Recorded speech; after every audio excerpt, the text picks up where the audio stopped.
आपण आता 132 श्लोकापासून, आता हा शेवटचे श्लोक आहेत आपले, 142 श्लोक आहे पूर्ण. तर आता त्याचा अर्थ आपला शेवटी शेवटी.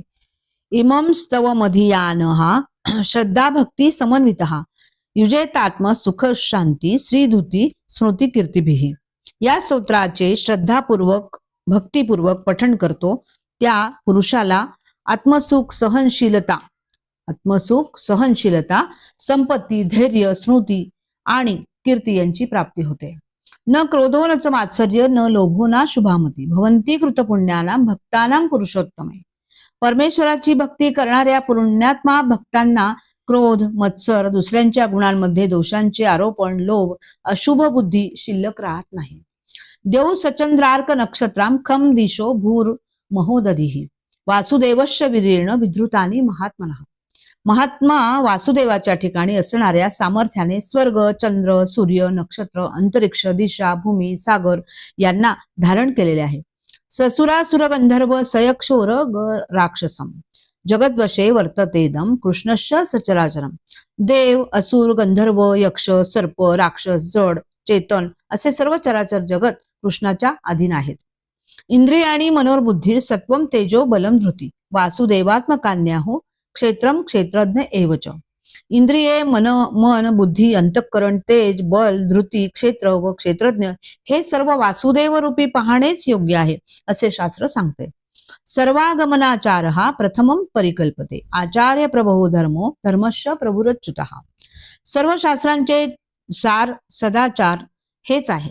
सदाचरणातून धर्म उत्पन्न होतो. या धर्माचा स्वामी अच्युत विष्णू हा होय. ऋषया पितरो देवा महाभूतानि धातवा जंगमा जंगमम चेदम जगन्नारायणोद्भवम. ऋषी पितर देवता महाभूते रसादी धातू आणि चराचर जगत नारायणांपासून निर्माण झालेले आहेत.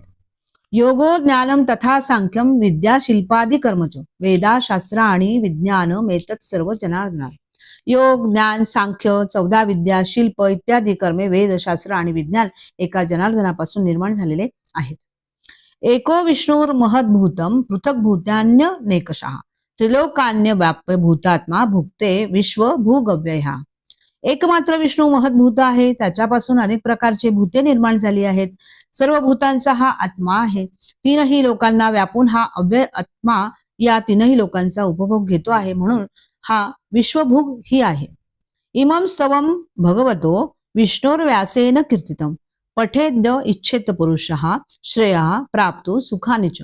ज्या पुरुषाला अंतिम कल्याणाची श्रेयाची प्राप्ती व्हावी सुखाची प्राप्ती व्हावी असे वाटते त्याने व्यासांनी गायलेल्या भगवान विष्णूंच्या सहस्रनामाचे पठण करावे. विश्वेश्वरमजं देवं जगतः प्रभवाप्ययम् भजन्ति ये पुष्कराक्षम न ते यांती पराभवम.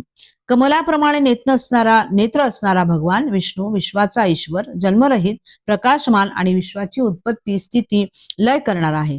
त्याची जे भक्ती करतात ते कधीही पराभूत होत नाही. शुभम भवतु.